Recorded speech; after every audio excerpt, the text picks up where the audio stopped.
অত্যন্ত এমন একটা সময় পর্যন্ত আপনারা আমাদেরকে ঐক্যবদ্ধ রাখুন এবং আপনারা ঐক্যবদ্ধ থাকুন যতক্ষণ না আমরা রাষ্ট্রের সর্বোচ্চ শিখরে ইসলামী শরিয়া ইসলামী লকে প্রতিষ্ঠিত করতে পারি।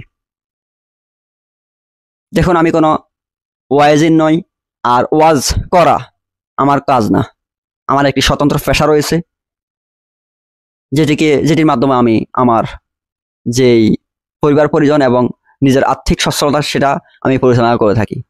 বক্তব্য দেয়া আমার কাজ নয়, ওয়াজ করা আমার কাজ নয়। তবে আমার কাজ যেটা, আল্লাহ পাক আমাকে যতটুকু জ্ঞান দিয়েছে সে অনুযায়ী আপনাদের সামনে কিছু কথা বলা বা আপনাদেরকে সতর্ক করা।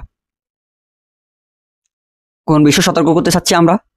রাব্বুল আলামিন কোরআনে কারিমের সূরা আনফাল ৮ নং সূরার ৪৬ নম্বর আয়াতে বলেন, ওয়া আতিউল্লাহ ওয়া রাসূলাহু, আর তোমরা আল্লাহ ও তার রাসূলের আনুগত্য করো, ওয়ালা তানাজাউ, এবং পরস্পরের মধ্যে ঝগড়া করো না। ফাতাফশালু, করলে তোমরা সাহস হারাবে, ওয়া তাজহাবা রিহুকুম, এবং তোমাদের শক্তি বিলুপ্ত হবে, ওয়াজবিরু, আর তোমরা ধৈর্য ধারণ করো, ইন্নাল্লাহা মাআস সাবিরিন, নিশ্চয় আল্লাহ ধৈর্যশীলদের সাথে আছেন। এই কোরআনের বাণী, এই কোরআনের নির্দেশনা আপনারা আমাদের সাথে ভালো জানেন। আমি প্রথমে বলেছি আমি কোনো ওয়াইজিন নয়, ওয়াজ করা আমার কাজ নয়।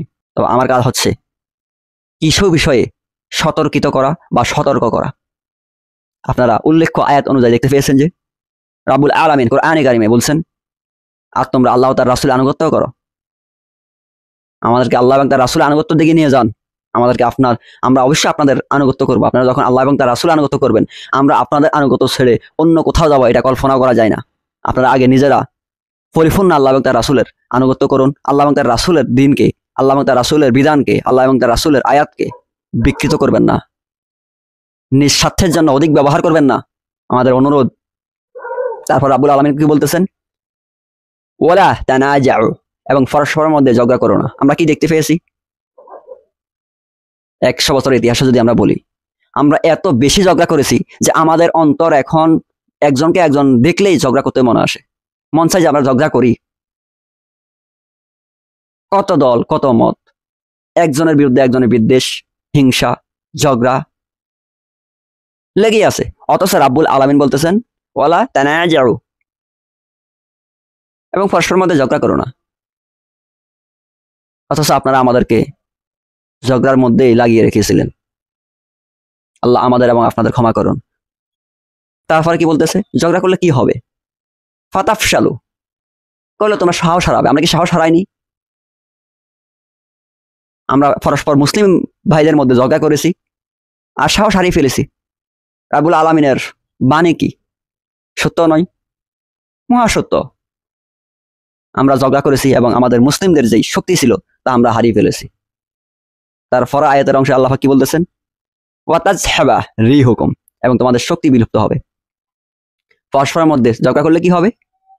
আমরা সাহস হারাবো এবং আমাদের শক্তি বিলুপ্ত হবে। আমরা সাহস হারিয়ে ফেলেছি পরস্পর ঝগড়ার কারণে, আমরা শক্তিও হারিয়ে ফেলেছি। এখন আমাদের কি করণীয়? আমাদের করণীয় হচ্ছে কি, ওয়াসবিরু, ধৈর্য ধারণ করতে হবে। আমাদের ভাইদের মধ্যে আন্তরিকতা বৃদ্ধি করতে হবে। আমাদেরকে আর ডিভাইড অ্যান্ড রুলের মধ্যে ঠেলে দিবেন না। আমাদের অনুরোধ, আমরা ধৈর্য ধারণ করব। রাব্বুল আলামিন তার আয়াতে এই অংশের পরবর্তী অংশ কি বল, লাস্ট অংশে কি বলতেছেন, ইন্নাল্লাহা মাআস সাবিরিন, নিশ্চয় আল্লাহ ধৈর্যশীলদের সাথে আছেন।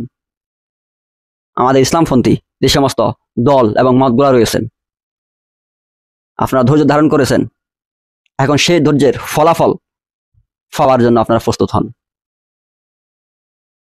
আমরা কখনোই আপনাদেরকে দোষারোপ করি না। আল্লাহ আপনাদের ক্ষমা করুন, আল্লাহ আমাদের ক্ষমা করুন।